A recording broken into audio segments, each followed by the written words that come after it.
सत्य सनातन धर्म की जय। जय जय सीताराम, हरे कृष्णा। आज की तारीख 14 अगस्त 2023। भगवत गीता अध्याय 2 श्लोक संख्या 21।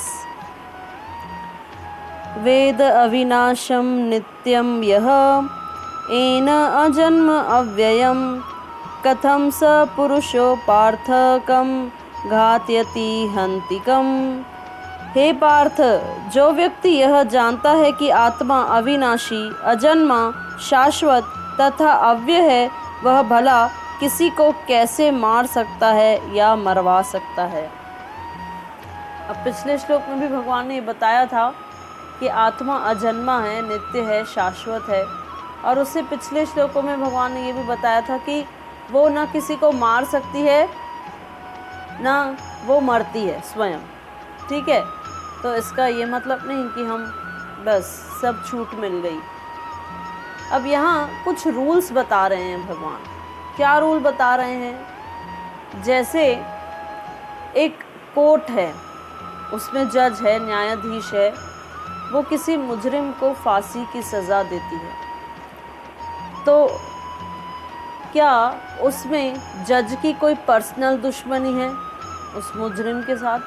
नहीं, उसकी कोई पर्सनल दुश्मनी नहीं है, वो तो बस अपनी ड्यूटी कर रहा है। क्यों? क्योंकि उस मुजरिम ने, उस क्रिमिनल ने अब कोई ऐसा अपराध किया है जिससे उसको फांसी का दंड दिया जा रहा है। उसके स्वयं के वो कर्म हैं, उसने कोई ऐसा कर्म किया है जिस पर कोर्ट ने ये फैसला लिया है, जज ने। तो यहाँ पर दुर्योधन, कई लोग कहते हैं भगवान ने तो युद्ध कराया, भगवान ने तो कहा अर्जुन को मारो मारो, तो भगवान तो यहाँ जज है ना, सुप्रीम जज हैं। भगवान की किसी के साथ पर्सनल कोई दुश्मनी नहीं है। तो क्या दुर्योधन के साथ थी क्या? भगवान तो स्वयं पिता हैं, पूरे जगत की पालन करने वाले पालनहार हैं। तो किसी पिता को अपने बच्चे से भला क्या दुश्मनी? तो ये कॉन्सेप्ट गलत है। जो मूर्ख लोग होते हैं ना, वो कहते हैं कि कृष्ण ने तो युद्ध करवाया था, लेकिन भगवान यहाँ न्यायाधीश बनकर सब करवा रहे हैं ना। भगवान तो बस जज हैं। दुर्योधन के खुद के ऐसे कर्म थे, दुर्योधन खुद चाहता था कि ये युद्ध हो। भगवान तो शांति दूत बन के गए थे कि 5 गांव ही दे दो, लेकिन दुर्योधन अहंकार वश कहने लगा कि 5 गांव क्या, सुई के नोक जितनी भी जमीन नहीं दूंगा। तो भगवान ने कहा ठीक है। उसने कहा ये युद्ध होके रहेगा। भगवान ने कहा जैसी तुम्हारी इच्छा। तो खुद के उसके ऐसे कर्म थे, दुर्योधन ने ऐसे कर्म किए और उसे वो दंड भुगतना पड़ा। तो यहाँ भगवान अर्जुन को भी वही कह रहे हैं कि तुम्हें क्या लगता है कि तुम इन्हें मार सकते हो? भाई, तुम तो एक निमित्त हो। एक आत्मा भला दूसरे आत्मा को कैसे मार सकती है? क्योंकि आत्मा तो अजन्मा है।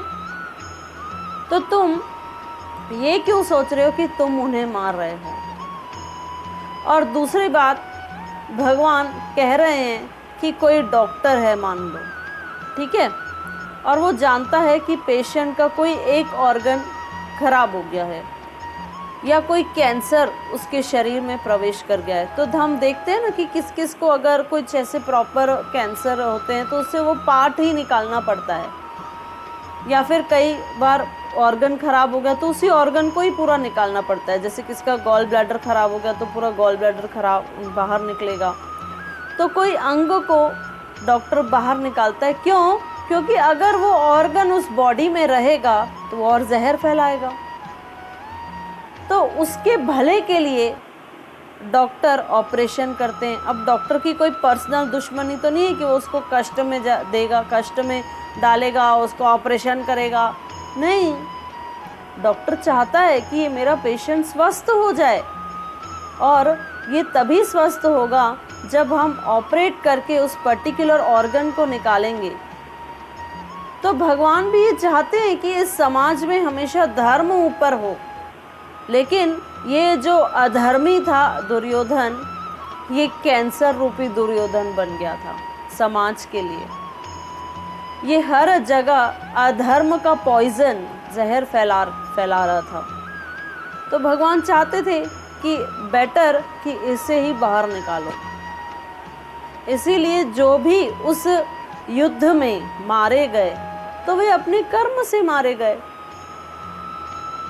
अर्जुन को भी उसका पाप नहीं लग सकता। क्यों? क्योंकि अर्जुन शुद्ध भक्त है।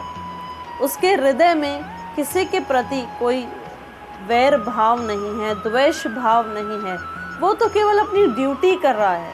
जैसे जज अपनी ड्यूटी करते हैं, उनकी कोई पर्सनल दुश्मनी नहीं है, तो भगवान तो सुप्रीम जज हैं। जैसे आर्मी ऑफिसर्स युद्ध करते हैं अपने देशवासियों की रक्षा करने के लिए, तो अर्जुन भी यहाँ धर्म की रक्षा के लिए युद्ध कर रहा है। इसीलिए भगवान कह रहे हैं कि तुम शोक मत करो, तुम्हें कोई पाप नहीं लगेगा। क्यों? क्योंकि ये धर्म और अधर्म का युद्ध है।